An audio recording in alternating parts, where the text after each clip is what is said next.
Narayana Maharaj, he's come to America just to talk to people like you. He wants to talk to the Prabhupada disciples.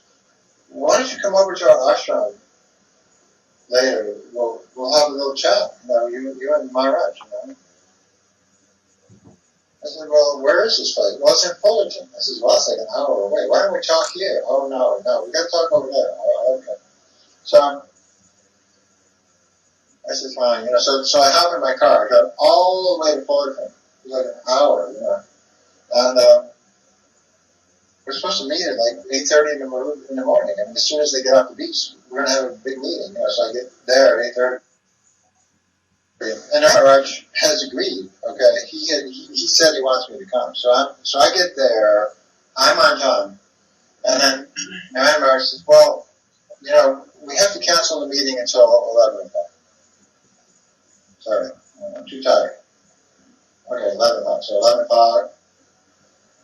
I'm there. I'm outside his door.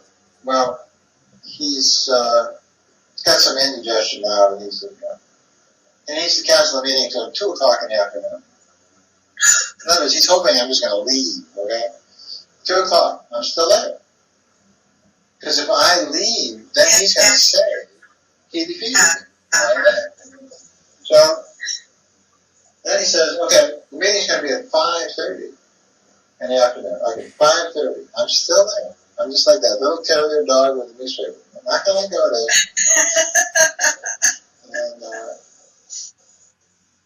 And then at 5:30, I didn't know this, but he snuck out another door. Okay, he's gone. He left the property. To go meet with some Hindus or something. Who knows what? He scattered out of there. And so then Jadurani came back. Jadurani was literally crying. She knew, because she knew this is going to look bad. This story, never mind anything else, just the story is going to look bad. I'm invited. I'm the guest. And I'm just sitting out here for 10 hours. 10 hours I'm sitting out here. And, the person that invites me over isn't seeing me. So this is not etiquette. This is not Vaishnava. This is not even... later on I described it as, even if I had been invited to the house of a butcher, the butcher would not leave me sitting for 10 hours. He would talk to me. He would, a butcher has a better etiquette. This is terrible etiquette. This is wrong. And Jadurani knew that. That's why she was crying. She knew this was going to be a war now. She was trying to patch things up. It was her idea that I come and all that. But now this whole thing backfired and she knew that. You cannot invite somebody and then just ignore them like that. Because never mind anything. That's going to make the host look terrible, which it did. Because and she knew I had my newsletter. And so right away I started writing and says, hey, I was invited out here and they just left me sitting for 10 hours. But see, Narayana Maharaj, I had already wrote a 23-page letter to him previously with all kinds of questions.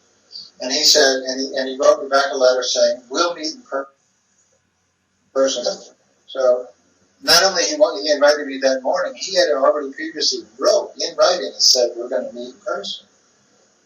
So that's what I also said when I got there. I said, by the way, this is just a confirmation of his letter. He said, so you see what I mean? This is what we're dealing with. These people, see, he knew that if me and him are in the same room for 1 minute, I'm going to ask him a question, I'm going to flatten him right on the spot. So he knew he couldn't even be interacting with me for even 1 minute. It would just be fried. Yeah. Very dangerous guy. But again, I'm right in the middle of the thing, and I'm going to meet with this guy, and he's got all these big sannyasis around. These are big guys, too. But I don't care. I'm right in the middle of his camp, and I don't ask questions. I'm going to just, I don't. And they know that. And I had a meeting with Bhagavinda, and same thing, all of his people were there, and everything. I says, Maharaj, the BBC is supporting child molesters as attorneys. He says, yeah, they are.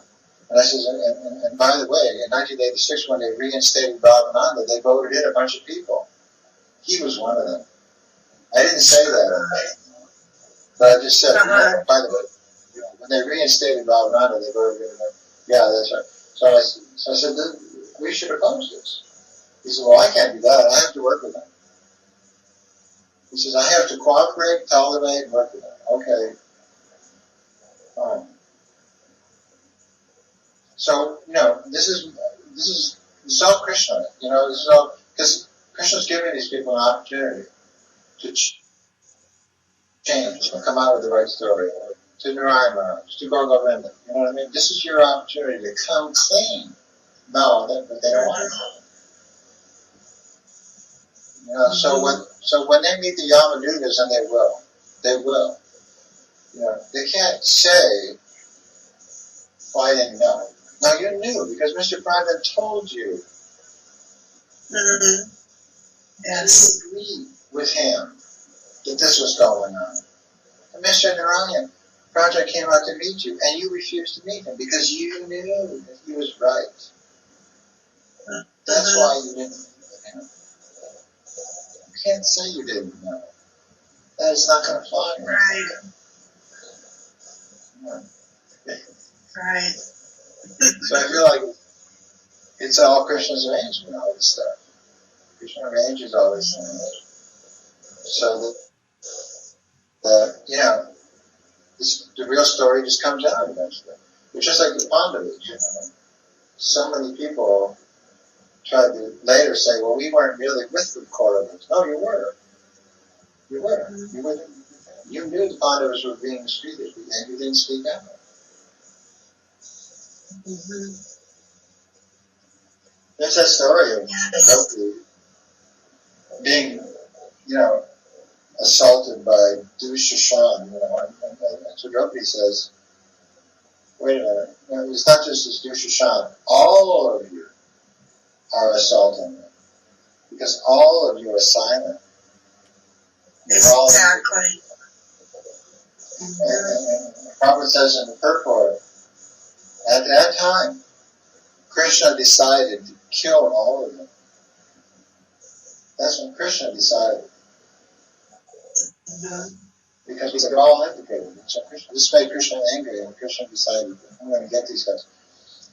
One of the brothers, there was 100 brothers, one brother stood up and he made some weak something. He just said, this is wrong, or who knows what he said. He made some appeal that this shouldn't be done. Something. He didn't make a real strong objection, but he made some objection. And so that brother, when he died, he was the only brother who saw Krishna face to face. Krishna came to that brother so that he would see Krishna at the time of death. And that was his reward for trying to defend Draupadi, even in a very weak way.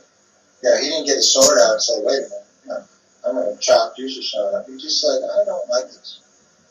So he was rewarded. So it's very telling of this story. Is like, we have to do.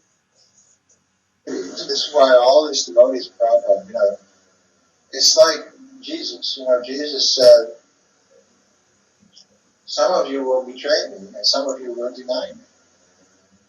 Mm-hmm. He said that. He only had 11 disciples, so some are going to betray it, some are going to deny it. There's not many left. Exactly. We're going to be with him. Really, truly with him. So he knew. He also knew. So that's what happened. Well, Prabhupada's, you got a knucklehead sitting in Prabhupada's seat. You got to get him out. Well, I can't do that. Well, then how much devotion do you really have for Prabhupada? These are all, this is the whole thing is Krishna's arrangement, as far as I'm concerned. People think, oh, it's terrible. No. It's all an arrangement. It's all, just like Draupadi. It's a terrible story, but it was a test for everybody involved. Everybody involved was being tested at the time.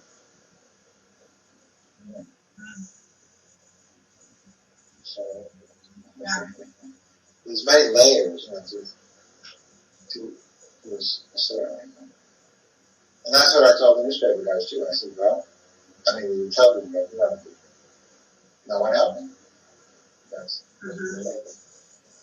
what happened. They just didn't have enough faith, they didn't have enough devotion, Prabhupada, or wherever it was. They abandoned the ship. They just let the ship sink.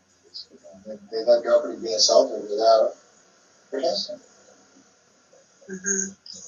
So that implicates them along with it. Oh yeah. Yeah. In other words, you have a duty. If Draupadi's being insulted, your job is not to be silent. Right. You have a job. Your job, you have to protest. Even if you can't take them down, like this brother, he knew if I try to take on the 100 brothers, they're going to kill me. But at least I have to say something. I have to do something. I can't just allow this without some sort of, But that's not what happened. Everybody said, well, Prabhupada, you're crazy, we're going along with this. And, that's, they failed. They failed the test.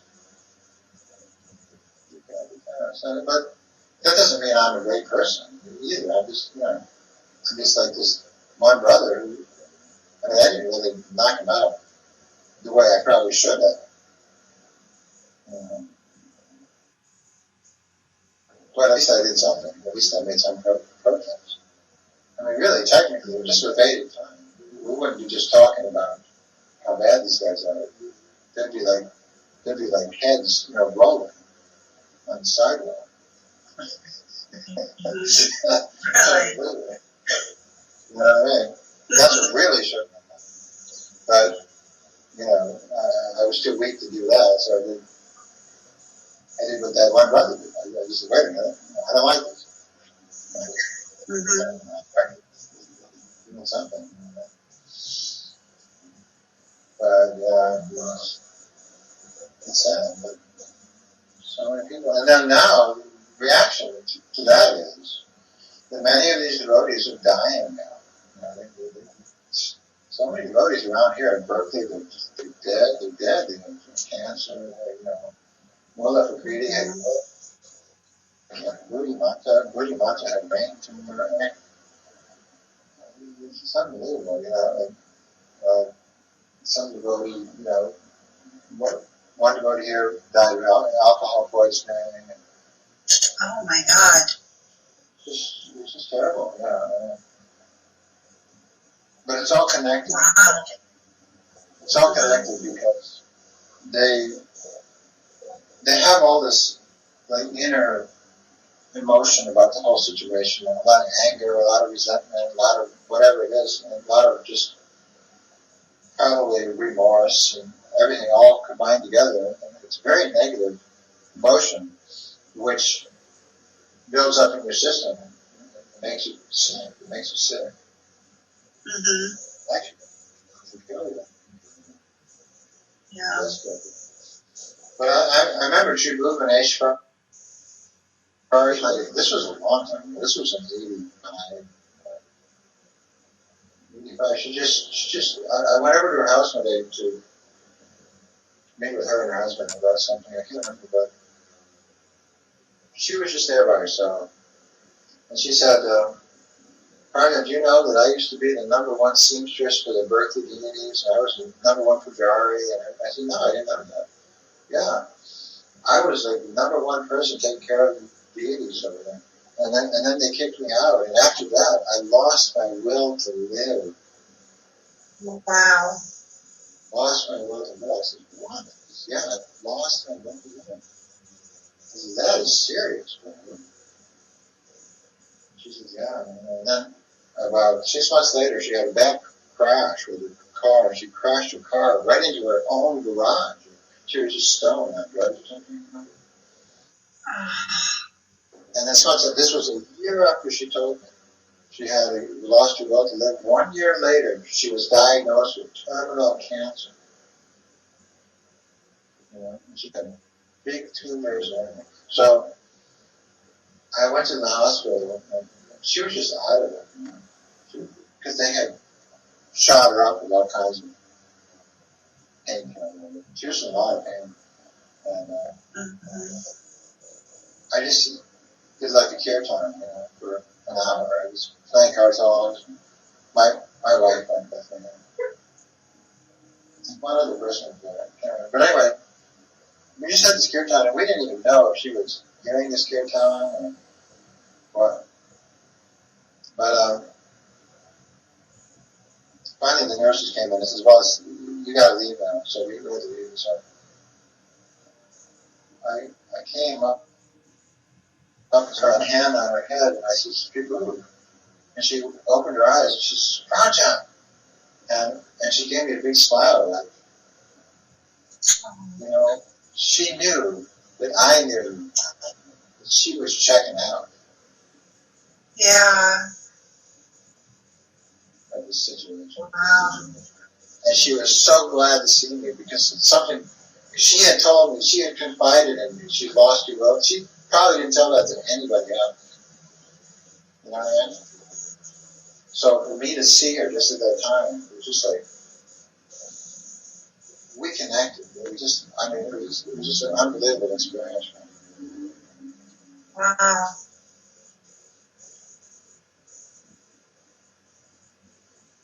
Huh.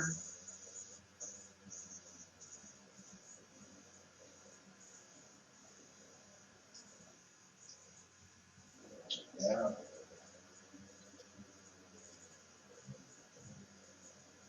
So it's all connected together. Everything else. But you know, that's like the story of the Mahabharata. So many people suffering so many different things, you know, because of the battle and conflict. A lot of innocent people were victimized. Yeah. And after the battle, you know, all these women were crying and they started yelling at Krishna. They said, "You caused this war."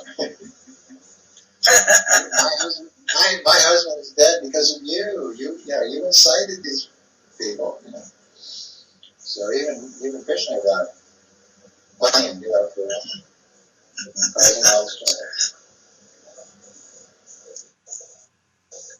But that's just the way it is. You know? So we just have to roll with it and deal with it and accept it. We just have to accept it's all Krishna's game. There's no cause for the anchoring or anything. It is what it is. Krishna made this happen the way it happened. Where are the peanuts in the mix? That's all.